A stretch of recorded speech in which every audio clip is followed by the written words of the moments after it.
Le tournage au Louvre, la fête Arsène Lupin à Étretat, et restez jusqu'au bout de cette vidéo, on va se faire un best-of des pires avis sur cette série.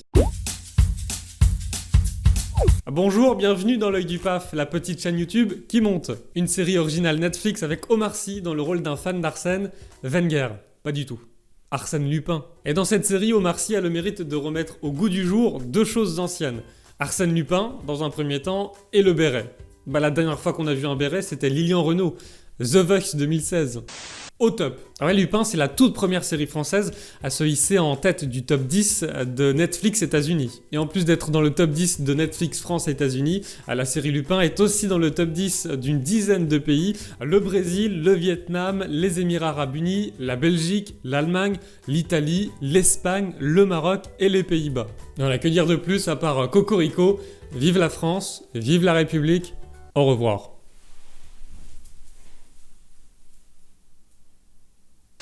Ah, le collier de la reine. A-t-il vraiment existé? Eh ben oui, il faut que je vous raconte cette petite histoire. Écoutez, en fait, c'est un gars qui est en froid avec la reine, et une certaine Madame Lamotte vient voir ce gars et lui dit tu sais, si tu veux redevenir poteau avec la reine, ce sont ses mots.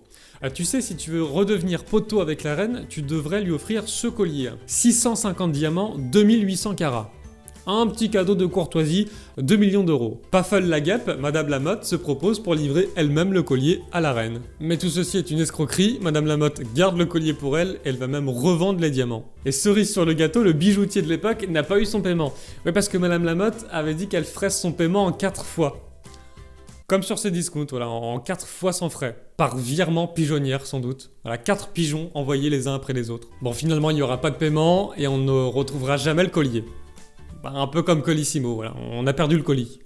Oui, le Louvre a bien servi de décor pour la série Lupin. Et le réalisateur Louis Leterrier raconte pour Allociné les coulisses de ce tournage. Il dit « On nous a laissé carte blanche pour faire à peu près tout ce qu'on voulait, on y avait accès les jours de fermeture et la nuit, et on se retrouvait seul au milieu de ces œuvres d'art incroyables.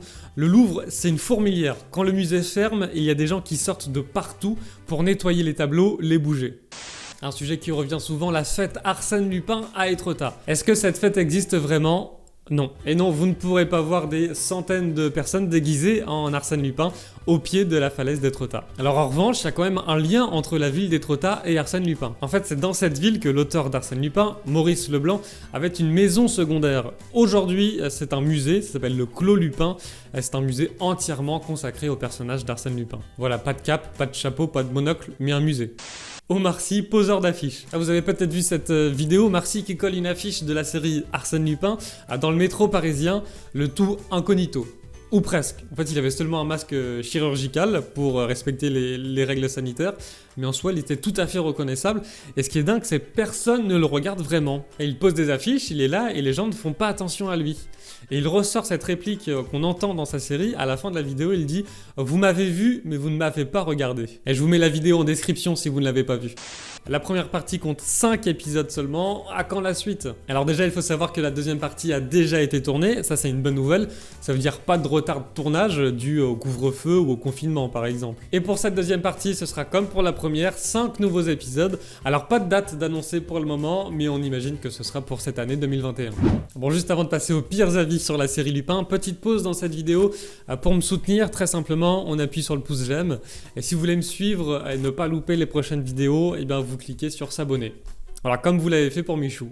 Allez, les avis maintenant, les pires, les meilleurs, un best-of des avis sur cette série Lupin, avec Quentin Poirot qui met une demi-étoile seulement, à faire visionner de force à son pire ennemi pour récolter dans un creuset les larmes de sang coulant de ses yeux, afin d'en faire une bougie.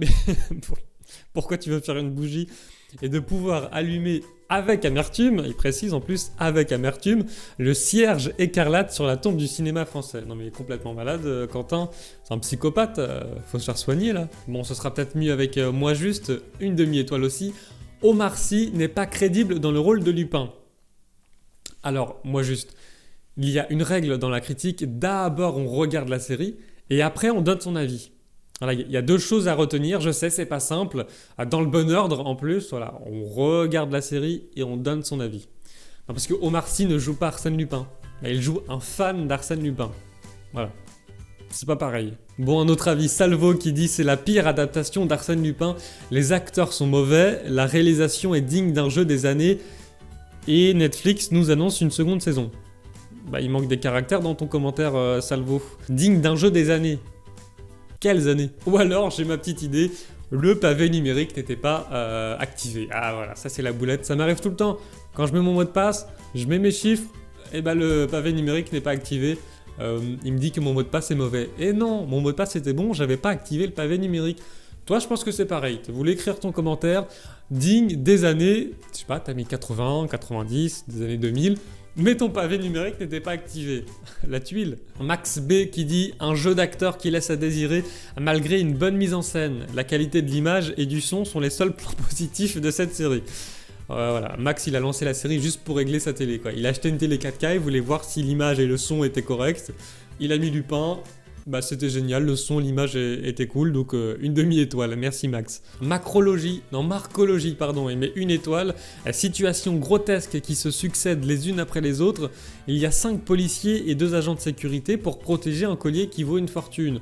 On peut assommer quelqu'un avec une poubelle en plastique. Oui, c'est vrai. Et on peut échanger quelqu'un dans un parloir d'une prison sans que personne ne remarque rien. Bah, c'est pas faux en même temps, il a un peu raison, Marcologie, il a un point pour toi. C'est vrai qu'il y a quelques absurdités dans cette série, mais bon, ça nous perturbe 2 secondes et puis on passe à autre chose. El Chapelier, 1 étoile et demie, bourré de clichés, devrait faire un carton dans les EHPAD. Oh, non, on a dit pas les grands-mères, Chapelier. C'est déjà assez compliqué pour les vaccins, on touche pas aux EHPAD. Il y a un article pas mal aussi qui a été publié dans le journal Le Point, c'est un journaliste qui décrit un peu cette série. Les flics tous cons comme des monocles. Sympa pour les monocles. Une journaliste senior mise sur la touche pour avoir jadis trop enquêté sur Pellegrini. Débite des dialogues en mode France Insoumise. Voilà, petit tacle pour France Insoumise. Les exemples du genre pleuvent à grosses gouttes dans Lupin comme une averse à Étretat. Non mais c'est bon avec la Normandie là, il pleut pas tout le temps. C'est pas vrai, là par exemple on est à Caen. Bon il pleut, mais bon. Bah revenez demain. Elle est pas mal celle-là aussi, Ragnulf qui tweet en espérant que la suite de Lupin s'appelle Lup 2. Oui bah moi ça m'a fait rire. C'est la fin de cette vidéo, merci de l'avoir regardée. J'ai adoré regarder cette série, j'attends la suite avec impatience. Il y a des absurdités, c'est vrai, mais sans ça on s'ennuierait. Ah sans absurdité, Walter White serait encore prof de chimie et serait jamais devenu Heisenberg. Et dans le même temps, Michael Scofield il serait encore en tôle avec son frère. Allez à très vite pour une prochaine vidéo.